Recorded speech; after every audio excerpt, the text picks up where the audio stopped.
Coventry City. Sky Blues going back up to the Premier League after 25 years away. One of the founding fathers, Nigel, said it, of the Premier League, and their hope is that they'll stay up there. They've got a manager at the helm right now in Frank Lampard, who, of course, has lots of Premier League experience as a player and as a manager. How do they find success next season? If you were in charge, what would be the #1 thing you're doing first order of business? Strengthen the spine.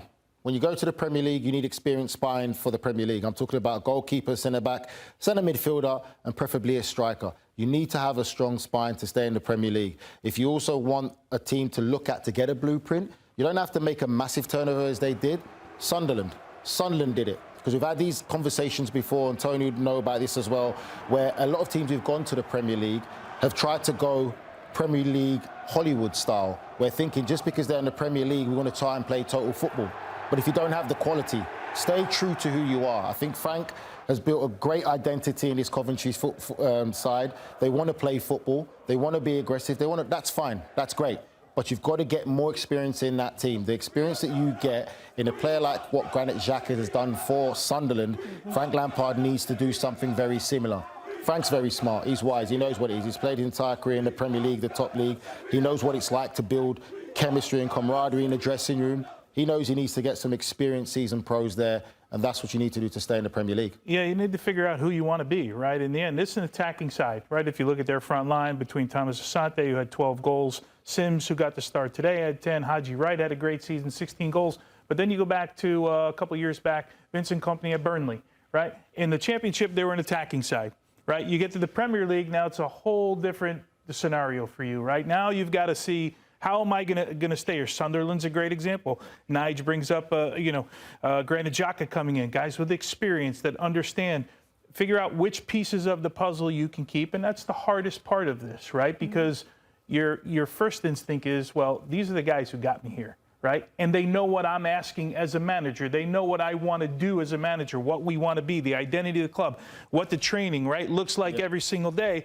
You just got to bring the right pieces in. We've seen Norwich make some mistakes over there. We saw Sheffield United come up and spend $150 million at one point. It didn't work. And then all of a sudden, you got to readjust, right? So there's different ways to do it, and there's no one way to do it. And that's what makes it hard. Yeah, and that's why I would say as well, this is why I say football's an art.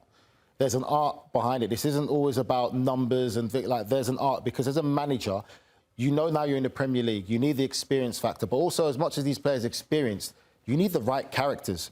Like Tony said, you're going to think these players are the ones who've got me up, so they know my system, but you need to bring the right characters to come into that environment, and also you want mini managers for you on the pitch. You give the instructions throughout the week, this is what we're going to play, this is what we're going to do. You want 1 or 2 individuals, not just one. It probably has to be 3 or 4 on that pitch who are representing you, to be able to have that ability to take that responsibility on the pitch, to be your mini manager on the pitch when things ain't going around, pulling players in, when to squeeze, when not to squeeze. So that's the art aspect of it, where you have to get them to come into this environment, work with what you've already created, not disrupt it, but also have that willingness to want to win and be ambitious and go and succeed. You both have mentioned Granit Xhaka and the role that he's played in Sunderland's success this season, the experience he brings, the leadership he brings. If you can think of a player out there that would fit really well and bring all of those things to this Coventry City team going into next season, is there anyone in particular who comes to mind? Oof. That's a tough question. Yeah, that's a lot. Yeah, not thinking about it. So, well, I think it's important, the spine, right? For me, you look at clearly center backs, clearly central midfielders, and you can probably go around Europe and find a bunch of those players. But it's got to be the right guy. It's got to be the person that fits. Frank Lampard, the thing I like about this, Aly, is that he has a real identity, and he's now, I'll say take a step back. Coventry's a massive club, right, that's been 25 years out of the Premier League. So I don't know how much of a step back it is. They were close, right, to getting promoted a couple years ago, but in 2017, they were in the 4th division, right, essentially League 2. And he's now worked on his chops, so he has a better understanding than his time at Chelsea. And he probably has, Nigel, you would know better than I, a little bit more freedom at Coventry than he would at Chelsea, because Chelsea doesn't give the manager a chance to say 100%. Who they want. Frank's going to have a chance to say, okay, I need X, Y, and Z, right? And if anyone knows what a central midfielder looks like or what he wants in a central midfielder, it's going to be Frank Lampard, right? Frank's earned the right to get them promoted, and he will have definitely a lot more authority at the club at Coventry than any other club, and there'll be a lot more belief in him. He's also got the network. Football's a small networking group. He will know where to go, who to get, and I think that he will probably get some young, exciting players who are ready for the first team and not quite ready at some of the big clubs, where it's going to be an opportunity with the relationships he has now to say, right, come now, you get to play Premier League football, you get to go and put yourself out on the shop window and show people what you can do. And if you can get the balance right, which I'm sure Frank will, it should be a successful season for Coventry. Well, the planning starts now. Actually, it probably already started last night as Coventry get ready to return to the Premier League. Unbelievable scenes.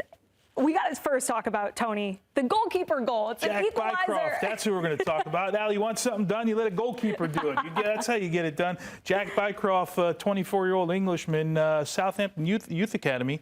But, yeah, what a great goal. And they're fighting relegation right now. They're just above the drop, right? So that was equally as important to them as it was to Cardiff City. So, and then you saw that reaction in Cardiff, right? The Cardiff City fans, that game wasn't in Cardiff.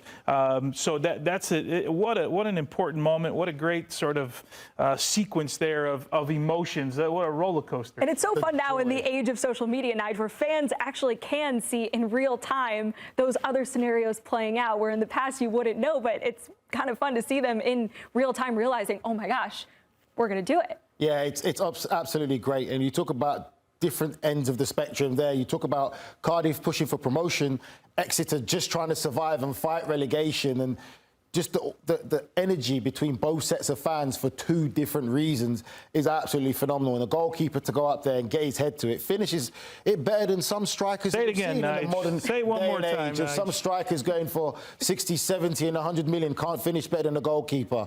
Unbelievable header. That is great. He's going to remember that for the rest of his life. I bet Moments like that, he'll remember for the rest of his life. Don't ask me, Aly, because the answer is no. I bet Tony Meola had that in his bag back in the day with the mullet flowing in the wind. I should tell my manager. They just didn't listen. Send me up. No, it's honestly, it's great, and it's just unreal. The amazing experience that both sets of fans are going through different reasons of their football club.